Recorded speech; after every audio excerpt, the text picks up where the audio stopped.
Boa noite, senhores jornalistas. Gostava de, nesta oportunidade, de fazer uma pequena síntese do que já se passou no âmbito deste Conselho Nacional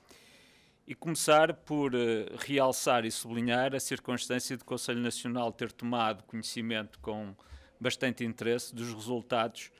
que o país exibiu na semana passada e esta semana, através de trabalhos de entidades independentes que avaliam a qualidade da educação a nível internacional e, neste caso, também a educação em Portugal, e que comprovam, quer no caso do relatório da semana passada, quer do relatório do PISA desta semana, que todo o processo de reformas que o governo liderado pelo PSD levou a cabo, e através do ministro Nuno Crato, que era responsável pela pasta, ao longo de 4 anos, foram reformas que trouxeram ao sistema educativo português resultados muito importantes. Desde logo, porque a nível da matemática, como revelou o relatório da semana passada, são evidentes as melhorias que se verificam na aprendizagem por parte dos alunos portugueses dessa disciplina, ultrapassando países que por tradição tinham nessa disciplina resultados sempre muito positivos, como seja o caso da Finlândia ou da Holanda. E esta semana, mais concretamente hoje, conhecemos o relatório PISA, que revela que Portugal tem indicadores superiores ao da média da OCDE e que os nossos alunos com 15 anos entre 2012 e 2014 e 15 entre 2012 e 2015 evidenciam uma capacidade de apreensão e de aplicação dos conhecimentos nas diferentes áreas avaliadas que são, sem dúvidas, encorajadoras de uma visão que as reformas que fizemos no âmbito da educação eram as reformas adequadas e o caminho certo para o futuro dos portugueses, nomeadamente aqueles que estão neste momento a frequentar a escola pública. Entendemos que a melhor forma de defender a escola pública é torná-la numa escola com qualidade e com resultados competitivos, nomeadamente no que diz respeito à capacidade dos alunos que de lá saem, se puderem afirmar em pé de igualdade com todos os outros alunos que frequentam outros tipos de ensino.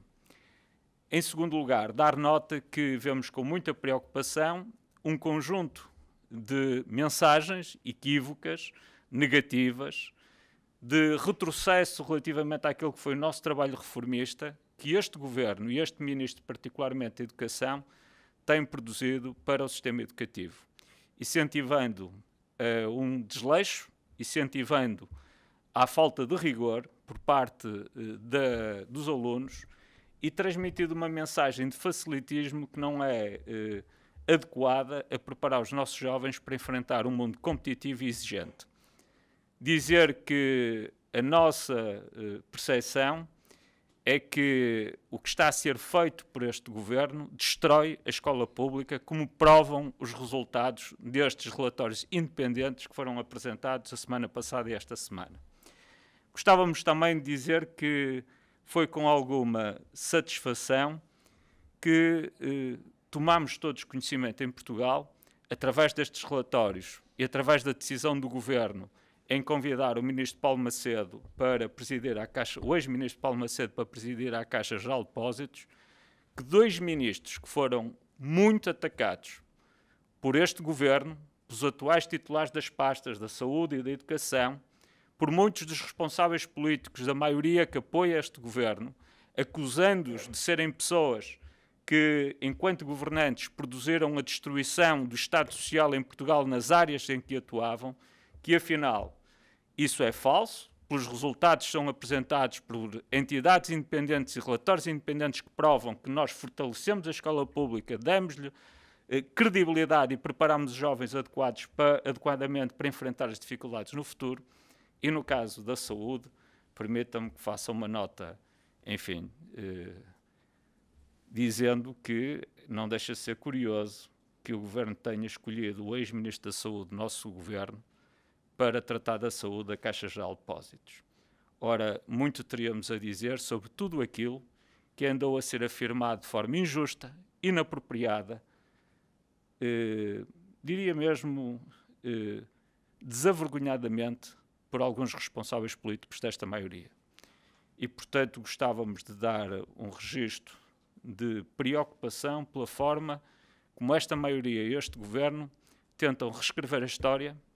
inventar narrativas em volta de matérias que são desmentidas objetivamente, como ainda não vai há muito tempo, aconteceu com o relatório da Fundação Francisco Manuel dos Santos,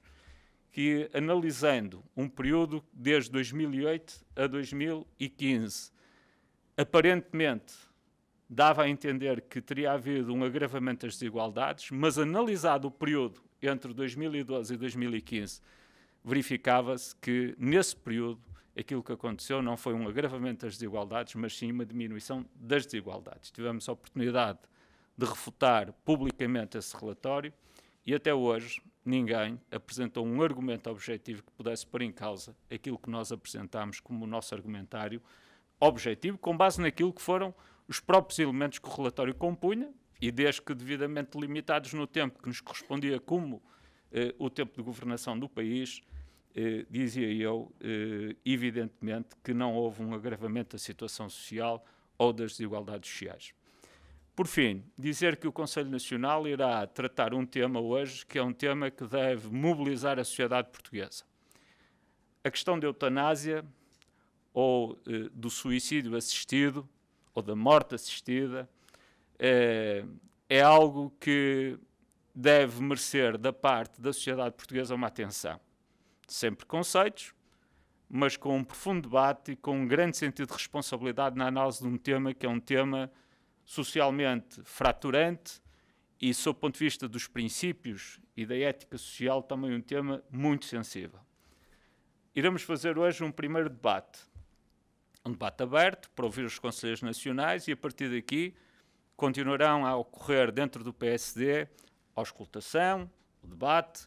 para ser formada uma opinião o mais sustentada possível sobre esta matéria. Não é uma matéria simples, é uma matéria muito complexa, que mexe com princípios e com valores muito sensíveis e, portanto, não pode ser tratada de forma leviana, e fazemos votos que não venha a acontecer no Parlamento aquilo que tem acontecido muitas vezes, que é uma decisão sem discussão, sem reflexão, imposta de uma forma completamente acrítica por parte da maioria que apoia este governo, com base em acordos escritos nos corredores do Parlamento. Aquilo que estamos a assistir em determinadas áreas, como por exemplo na área da concertação social, é também um bom exemplo do que não pode acontecer em matérias sensíveis e centrais da democracia portuguesa. A concertação social e o diálogo social foram e são um dos símbolos maiores da Europa do projeto europeu, do qual nós fazemos parte, e são sem dúvida um instrumento fundamental para garantir a paz social. E aquilo que nós temos assistido é uma desvalorização da concertação social, dos parceiros sociais, baseando as decisões do governo em matérias que deviam ser tratadas e consensualizadas na concertação social, através de acordos de corredor na Assembleia da República, feitos à socapa, e que não tomam em consideração a real situação do país, nem a audição dos parceiros sociais. E é tal como fazemos este apelo, para que deixe de acontecer isto no âmbito da concertação social, também queremos antecipadamente alertar que não estamos disponíveis para promover decisões no âmbito da Assembleia da República sobre matérias como esta de eutanásia, sem um amplo debate na sociedade portuguesa.